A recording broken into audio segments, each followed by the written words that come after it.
a razão da nossa fé.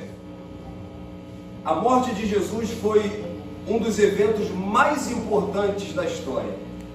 Por que não dizer o mais importante? Algumas pessoas até dizem que a maior vitória da igreja está na cruz vazia. Quando se olhou para o Gólgota e a cruz de Cristo estava vazia, ali foi a maior vitória da igreja. Só que todo mundo que ia para a cruz era retirado da cruz. Toda a cruz ficava vazia depois da crucificação. Então a maior vitória de Jesus não está na cruz vazia. A maior vitória da igreja não está na cruz vazia. Porque se Jesus tivesse sido retirado da cruz, e se ele tivesse permanecido no sepulcro, nada do que a gente vê, nada do que a gente ouviu, nenhum milagre de Jesus teria chegado até nós, teria significado. Mas a maior vitória da igreja é que ele não está mais lá, ele vive. A cruz está vazia, o sepulcro está vazio, porque Jesus não está lá. Graças a Deus. Ele vive. Aleluia. E eu vim aqui só para te dizer isso. Aleluia. Jesus está vivo. Aleluia. Aleluia. Essa é a notícia mais importante que eu tenho para te dar. Obrigado, Jesus. Quando nós vemos na Bíblia, algumas pessoas ressurgiram, reviveram. O filho da viúva de Naim, por exemplo. Jesus ressuscitou, por exemplo, Lázaro, a filha de Jairo. Eles reviveram. Mas qual é a diferença? Só Jesus ressuscitou. Glória a Deus, obrigado, Senhor. Glória. Porque todos que reviveram teve que enfrentar a morte. Glória. Todos que reviveram morreram no mesmo corpo. Mas Jesus viveu para nunca mais enfrentar a morte. Glória. Atos capítulo 2, versículo 24. Foi impossível que a morte lhe retivesse. Ele rompeu de uma vez por todas os laços da morte. Paulo escrevendo aos Coríntios diz: onde está, ó morte, a tua vitória? Tragada foi pelo sangue de Jesus. Glória a Deus. Jesus, ele vai para um sepulcro emprestado. José de Arimateia arruma um local para poder sepultar Jesus. E o sepulcro era emprestado justamente porque ele não ficaria lá. Ele não precisaria do sepulcro emprestado, no sepulcro dele, porque ele não permaneceria lá. Jesus, ele foi condenado ilegalmente, porque ele era inocente. Quando Jesus ele é julgado, ele é preso. A prisão de Jesus foi ilegal, porque ela foi feita sem nenhuma acusação formal. Jesus é levado à casa de Anás. Eles foram hostis com Jesus. Eles quiseram forçar Jesus a dizer algo que ele não havia feito. Quando Jesus vai para o palácio de Caifás, a Bíblia diz que era noite. E o julgamento não podia ser feito à noite. E de porta fechada. Então, mais uma vez, a gente vê uma ilegalidade no julgamento de Jesus. Ele então volta para o Sinédrio. E Caifás usa testemunha falsa para acusar ele. Isso você sabe que é ilegal até nos nossos dias. Eles impulsionaram pessoas a mentir a respeito de Jesus.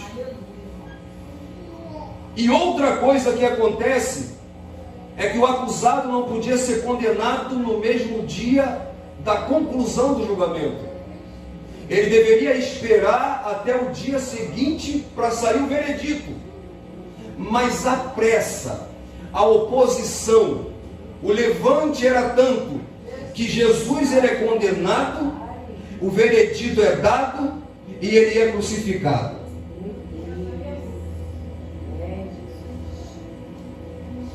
O Sinédrio condena formalmente Jesus e o mandaram a Pilatos. E lá no salão de Pilatos, mais testemunha falsa vai depor contra Jesus. Pilatos não vê nada naquele homem para o tornar culpado.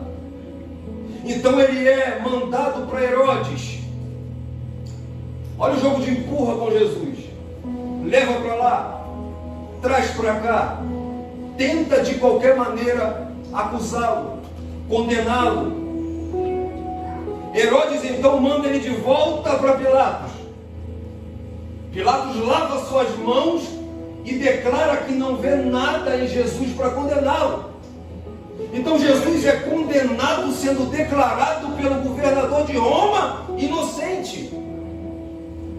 Pilatos lava as mãos. Aqui está a diferença de Jesus. Porque no dia anterior, na mesma madrugada, Jesus se ajoelha na mesa da ceia.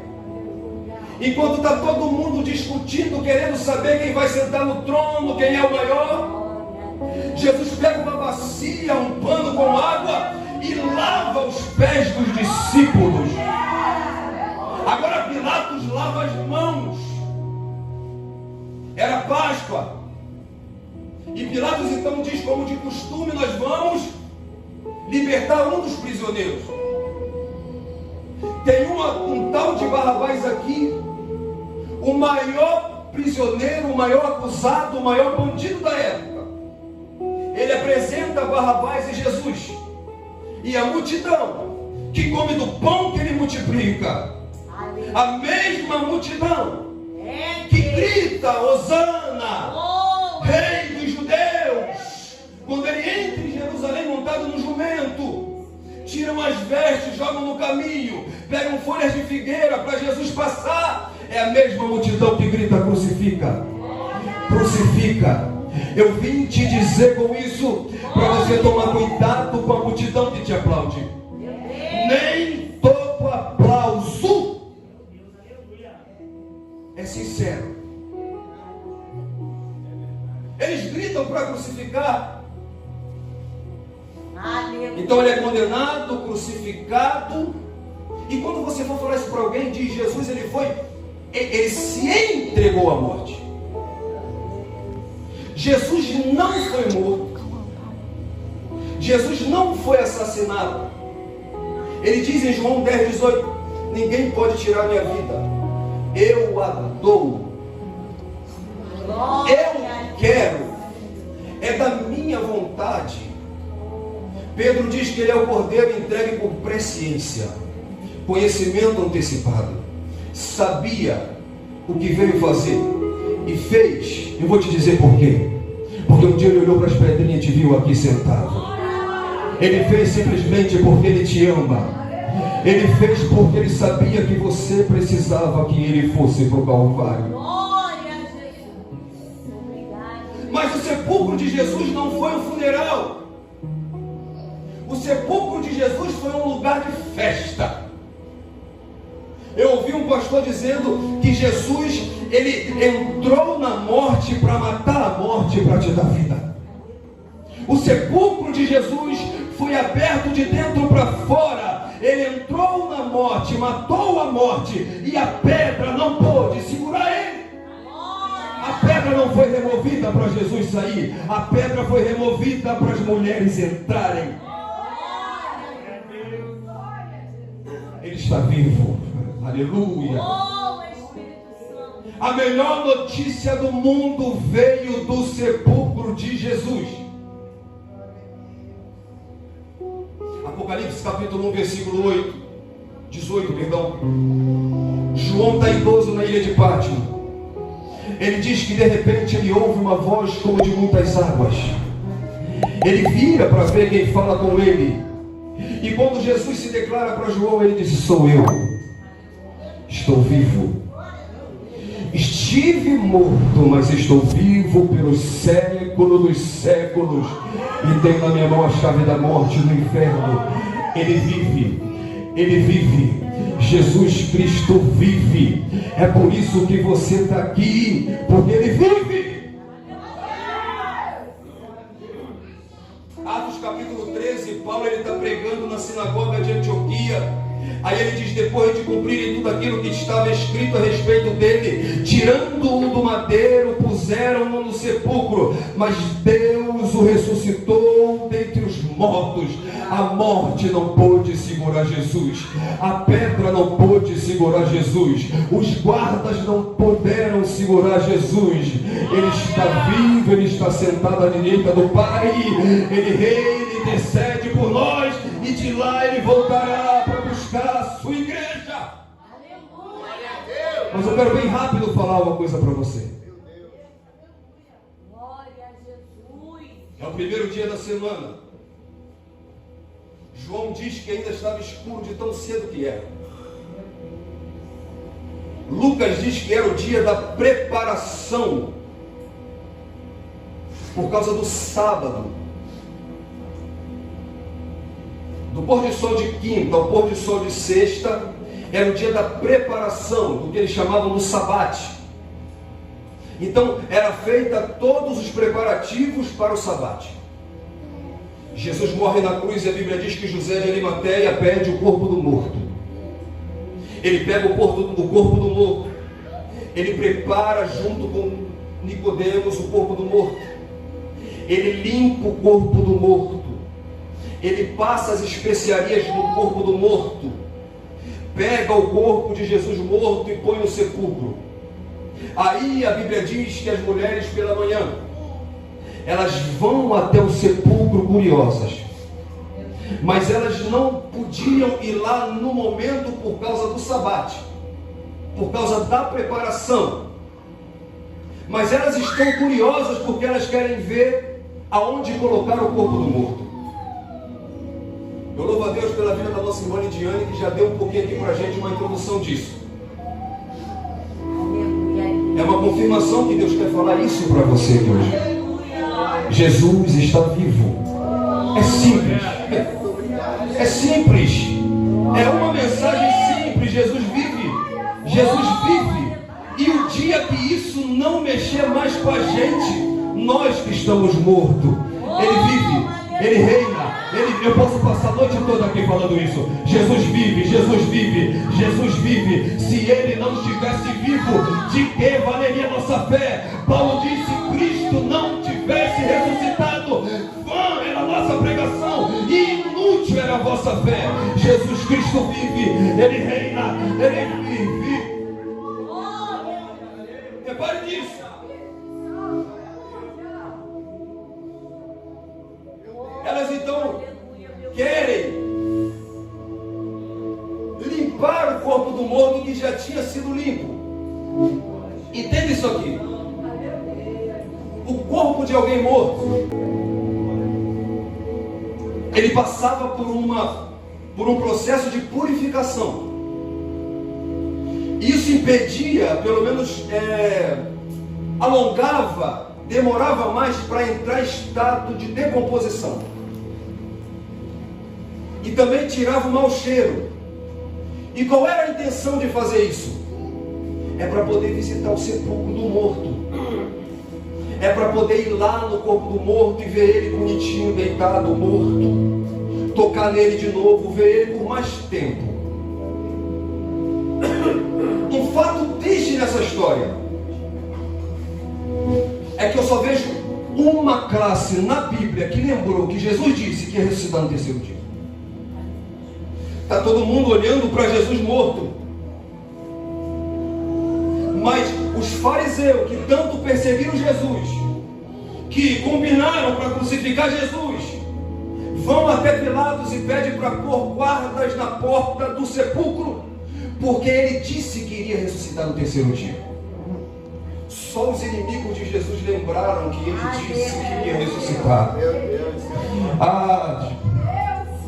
Tem gente que não lembra mais disso, tem gente que não fala mais isso, tem gente que não prega mais isso. Eles selaram o sepulcro. Isso aqui mexe comigo. Eu vou correr. Selar o sepulcro é chumbar com barro. Aí eu lembrei lá de João 9,16. Jesus pega barro, faz um lodo. Era sábado. Passa no olho de um homem cego e cura o cego. Os fariseus acusam Jesus de não guardar o sábado. Agora é o sábado do ano. É o sábado anterior à Páscoa. E eles metem a mão no barro para selar o sepulcro de Jesus. Jesus pega lama para dar vida a alguém. Eles pegam lama para tapar a vista de alguém. Eles não querem que enxerguem do lado de dentro. Eles não querem que o que está dentro saia. Jesus vem trazer visão, eles vêm para tampar. Jesus vem para dar vida, eles querem matar. É assim ou não é que eles agem? Eles selam, colocam a pedra, e ali dentro está Jesus. Preste atenção. José de Arimateia pede o corpo do morto. Nicodemos vai com José limpar o corpo do morto. As mulheres vão até o sepulcro de manhã, porque querem limpar o corpo do morto. Pilatos mandou tirar o corpo do morto da cruz. O soldado furou o lado dele. Ele já estava morto. Saiu sangue e água. Todas as atenções estão voltadas para o morto. Tem guarda na porta do sepulcro para vigiar o morto. A notícia é: Jesus morreu. Os discípulos estão agoniados, não tem mais o que fazer. Pedro agora não tem mais o que dizer. Ele nega Jesus. Ninguém acredita mais. Cada um vai para um lado. Por quê? Porque Jesus está morto. Você veio fazer isso hoje por Jesus? Pendura ele morto. Alguém tem que dizer que aquele lá não é o Jesus que a gente crê. Jesus morto, ensanguentado, derrotado, de cabeça baixa. Não. Quando João vê ele na ilha de Pátimo, diz: os olhos dele brilhavam como o sol. Seus cabelos eram brancos como a neve. A sua roupa era resplandecente. Os seus pés eram como latão reluzente. Da sua boca saiu uma espada aguda de 2 gumes. Ele está vivo, glorificado, exaltado. Jesus não está morto. Todo mundo olhando para o morto. Aí elas vão até o sepulcro. A Bíblia diz que a pedra foi removida. E o termo aqui em cada evangelho nos dá uma compreensão. Marcos, ele usa uma preposição, que eu não vou falar, não vou ficar aqui falando grego, né? Lá no grego e tal, a pedra rolou para cima. O sepulcro era num lugar íngreme. Por quê? Porque a pedra era pesada e tinha que rolar até a boca do túmulo, do sepulcro. E o que Marcos diz é que a pedra rolou ao contrário. Já Lucas escrevendo, ele usa uma preposição que dá-se a entender que a pedra estava a uma distância do sepulcro. A pedra não estava meio aberta. O sepulcro não estava meio fechado. O que Lucas diz é: a pedra foi removida para longe. A pedra tinha 2 toneladas. 20 homens precisavam rolar a pedra. Mas quando João escreve, diz: um anjo desceu do céu, houve um terremoto e a pedra foi expulsa do sepulcro. Por quê? Porque está vazio. O que está vazio não precisa ser tampado. Jesus não está mais lá e alguém precisa ver isso. Quando elas chegam, a pedra está longe, elas se assustam. Os soldados estão caídos no chão, cada um para um lado. Olha o cenário que elas veem. Eu voltava. A pedra removida, os soldados romanos, um jogado para um lado, o outro jogado para o outro. A mulher correu. Tinha que ser, tinha que ser uma mulher. Elas vão até o sepulcro. Quando elas entram, João diz que elas olham e não vê Jesus lá. Aí 2 homens aparecem para ela e dizem: o que vocês estão procurando? Aí elas ficam desesperadas, roubaram o corpo do morto. Ela diz assim, ó, João 20, versículo 2 foi lido aqui. Foi lido não, perdão, foi falado. Levaram o corpo e não sabemos onde puseram. Alguém roubou o corpo dele. Elas correm então e falam para o discípulo, Pedro e João. Aí eles vão correndo até o sepulcro. A Bíblia diz que João chega primeiro, para na porta do sepulcro e olha. Quando ele olha, ele vê o lençol de Jesus. Aí Pedrão chega. João não entra, mas Pedro é aquele cara que mete o pé na porta. Ele entra e ele vê algo que me deixa fascinado. O lençol de Jesus está lá, e o lençol que cobria a face dele está dobrado à parte. Jesus aqui deixou um recado. Glória a Deus. Primeiro, o corpo não foi roubado. Como que os ladrões tirariam a pedra com 2 soldados romanos, levariam o corpo e vai parar para dobrar o lencinho de Jesus?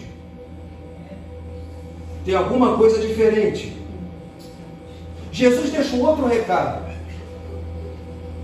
Diz que a cultura judaica, quando alguém está sentado à mesa, quando o Senhor está sentado à mesa, na refeição, os criados ficavam em pé, esperando. Se ele limpasse a barba, embolasse o pano e se retirasse, ele está dizendo, pode tirar a mesa. Eu não vou voltar mais. Glória a Deus. Mas se ele fizesse isso, dobrasse o pano, ele está dizendo, eu vou voltar. Jesus está dizendo, eu vou voltar. Não aflige o coração, eu estou vivo, eu vou voltar. Aí a gente termina agora. Enquanto todo mundo está olhando para Jesus morto. Enquanto os discípulos não entenderam, as mulheres não entenderam. De repente um anjo aparece para elas e faz uma pergunta que mexe comigo. Por que vocês procuram entre os mortos aquele que está vivo? Ah, eu não sei onde você tem procurado Jesus. Não precisa de inovação. Lá fora estão pregando o evangelho morto, estão fazendo coisas mortas, estão procurando Jesus no meio de morto. Não precisa trocar a palavra, não precisa trazer o mundo para a igreja, não precisa pintar a parede de preto, não precisa inovar. Glória a Jesus. Porque procura entre os mortos aquele que está vivo. Oh, O evangelho é o mesmo, a palavra é a mesma, o Espírito Santo é o mesmo, ele age na simplicidade do mesmo jeito, não precisa inovar. glória a Deus. Faz um bom não tem problema não. Já estamos terminando mesmo. Lembra de quando Isaías entra no Santo dos Santos do céu, no tabernáculo do céu? Ele vê Jesus assentado num alto e sublime trono. Os serafins voam ao redor do trono. Com 2 asas eles cobrem o rosto, com 2 eles cobrem os pés, com 2 eles voam. E a Bíblia diz que eles louvam a Deus dizendo: Santo, Santo, Santo é o Senhor dos exércitos, e toda a terra está cheia da sua glória. O culto dos serafins não fala dele, fala de Deus. O culto dos serafins não inova, é desde a eternidade, e eles estão lá até hoje, sempre dirão: Santo, Santo, Jesus não precisa de mais bonitinho, eu não preciso que fala melhor, Jesus não precisa de inovação, é a mesma coisa. Aí ele diz: por que vocês procuram entre os mortos aquele que está vivo? Meu Deus. A palavra de Deus é o suficiente. A palavra de Deus é viva e eficaz. E Paulo diz: porque ele ressuscitou, ele nos vivificará. Glória a Deus. Glória a Jesus. Jesus Cristo vive. Oh, Jesus. Deus. Ele está vivo. Glória a Deus. Santo. Ele está vivo. Poderoso. Eu termino agora. Glória a Deus. Oh, Senhor dos Senhores. Eles entram no sepulcro. João está junto. E ele vê o sepulcro vazio. Mas quando ele é levado ao céu, Apocalipse capítulo 4, versículo 2, ele diz: e olhei, e vi um trono, e estava ocupado. Aleluia. Eles faziam a cruz, o sepulcro está vazio, mas o trono está ocupado. Aleluia. Essa é a diferença. Quem prega qualquer outra religião, não interessa se é Buda, não interessa se é Allan Kardec, não interessa, está morto, mas o meu Jesus vive para nós. É por isso que essa igreja é viva, porque ele vive. É por isso que você é vivo, porque ele vive. Se alguém disse que vai morrer, você diz: não vai, porque meu Jesus é vivo. Ele reina para todo sempre. Marcos 16, versículo 19, diz que ele subiu e se assentou à direita do Pai. Estevão viu ele em pé à direita do Pai.